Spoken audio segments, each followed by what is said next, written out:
In today's macro photography tutorial, we're talking about paper and the many uses it can have for improving your macro photography at home. I've got a really cool shoot for you today and some tips on how you can use paper to improve your shots. Stick around and I'll get started in just a sec.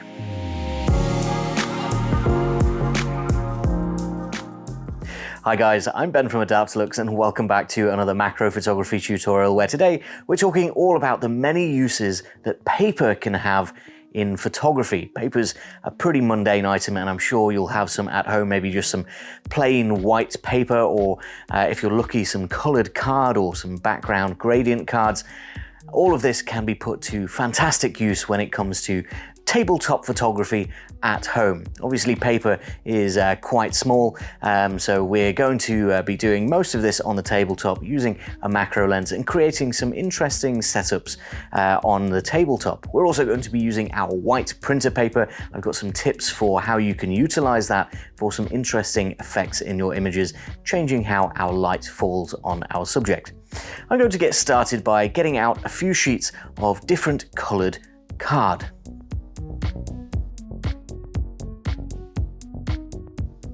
The paper that I've gathered today is actually colored card. So I've got a couple of different shades of pink just here and a few different shades of green. I've also got some blues and some oranges.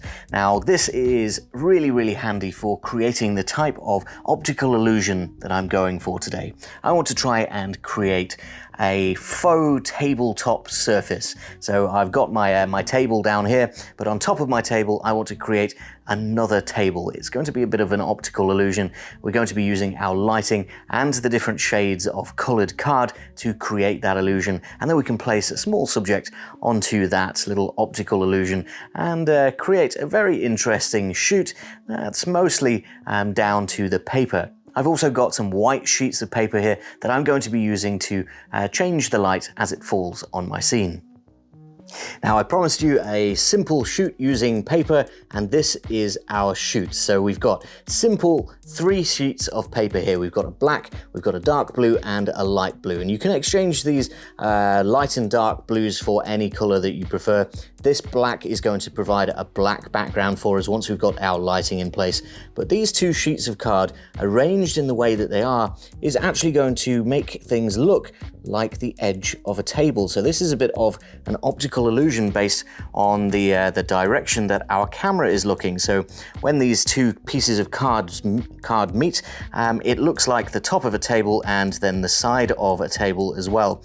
So that the way that those are arranged is just a very neat and simple meeting of the edges of the card just here. When this is all pressed down, it will look like the edge of a table. So a really simple, well, at least simple in concept way to set up your pieces of paper to make it look 3D from the perspective of the camera. Then we can grab a subject. Let's take one of these little toys and we can place it on the edge of our paper.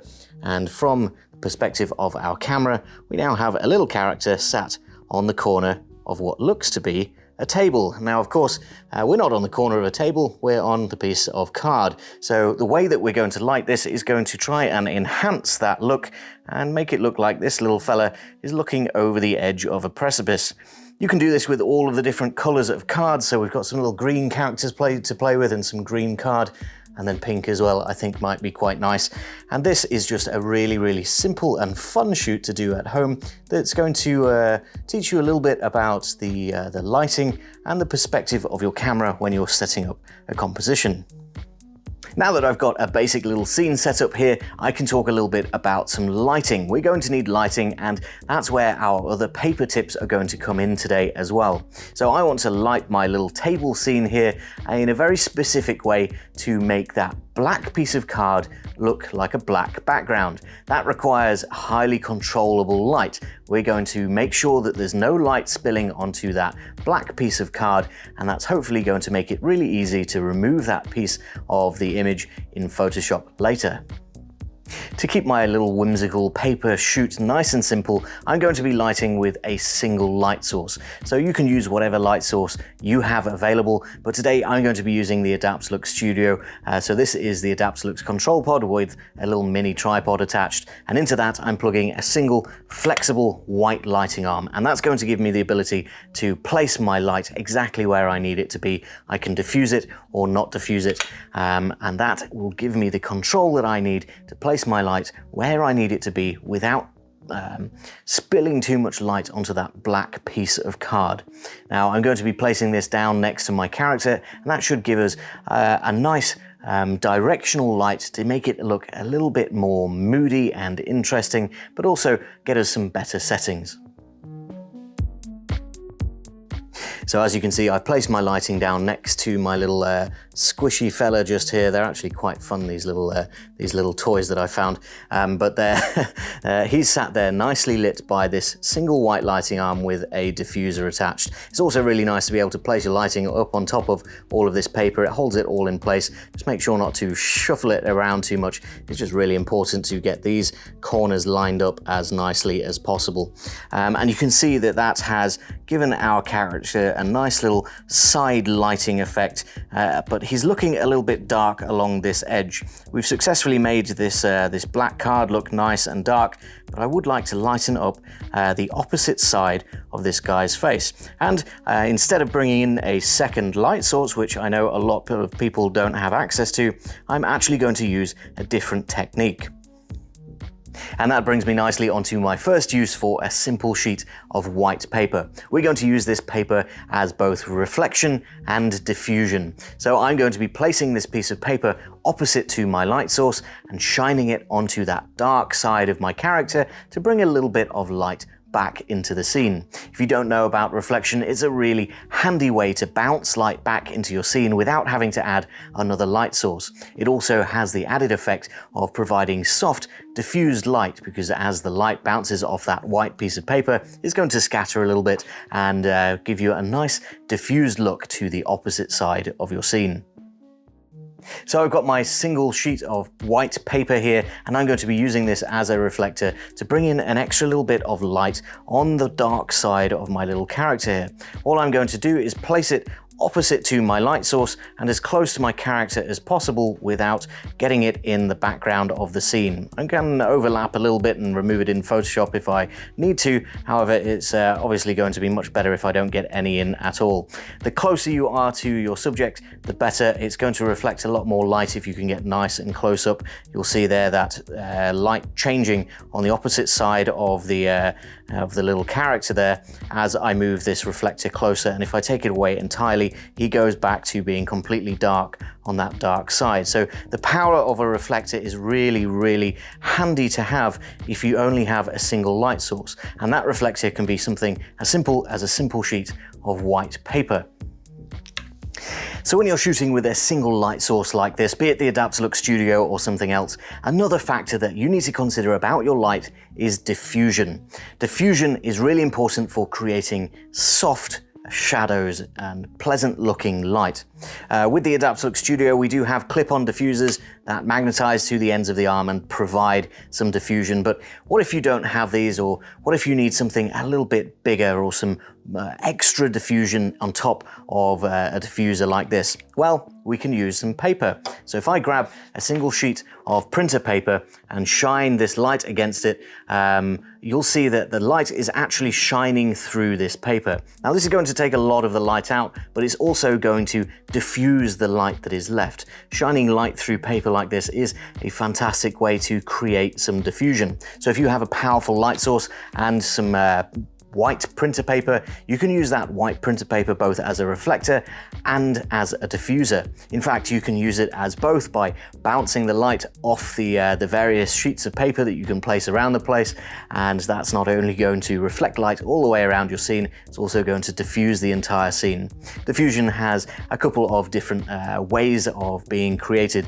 First of all, you want to scatter the light by using a sort of opaque material like paper or an opaque piece of of plastic like our diffusers here, but you also want to try and make your diffusion material as large as possible. So depending on the size of your subject, you might want a much larger surface area for your light than a small light like the Adaptalux Studio can provide. That's where the diffusers come in, but that's also where a diffused sheet of paper comes in. You can make that light source much, much bigger in relation to your subject, and the light will then seemingly bend around your subject and soften all of the shadows on the opposite side.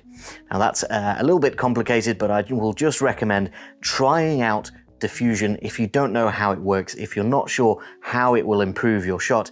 Put a piece of paper between your light source and your subject, shine it through that first. You might have to adjust your settings, but it will certainly soften your shadows and get you a completely different look with hopefully much more pleasant looking light than a harsh, direct light source. Now, some of you will have noticed that the black piece of card that I'm using today is actually a background gradient card. Now, these are little sets of colored cards that we sell to use as backgrounds. That black one is called Blackout, and it's really handy for creating black backgrounds like this. However, we do have full sets of different colored gradients, which are really, really handy for placing into the backgrounds of your images. They're double-sided, so you're going to get a lot of different options and colors in every single one of these packs. There's actually 12 in each pack, so these are really, really great for placing some extra color, some extra interest, and some gradients into the backgrounds of your macro photos. Now, I've covered these quite a lot in the past, so I'm not going to be doing them today, but I will link up in the top right-hand corner of your screen now to a video that goes through how you can use background gradient cards like these ones to further improve your images. And once again, they're just simple sheets of paper. Hopefully you agree that this is a really fun and simple shoot that's quite easy to set up at home and experiment around with that composition of your camera, the placement of those pieces of paper, and a little bit of lighting.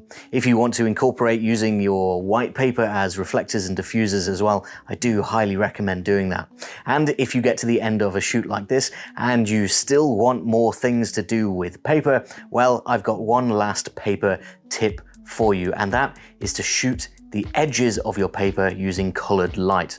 Now that is an entire shoot all on its own, and it's luckily one that we've done before. So again, I will link up in the top right hand corner to a continuation of this shoot, even though we did it a few years ago, but it's going to expand on how you can use paper to create some beautiful abstract images. It's a really fun shoot. It's a little bit more complicated than the simple illusion that we've done today, but it's definitely one worth trying if you want to make the most out of using paper in your photography. I've had a lot of fun making little illusionary tables for my squishy little characters to sit on top of, and I think this is a really fun and surprisingly easy shoot to do at home on your coffee table. All it does take is a couple of sheets of card laid out in the correct way and a little bit of light, and you can create that illusion of a colored worktop where you can place pretty much any type of subject that fits in the corner of a single sheet of paper. Let me know in the comment section what you think to this little illusion, whether you're going to try it out and whether or not you're going to use your white paper to reflect and diffuse your light as well. Let me know if you go and check out that other tutorial all about using paper. But for now, that is all I've got time for. Thank you very much for watching, and I'll see you next time.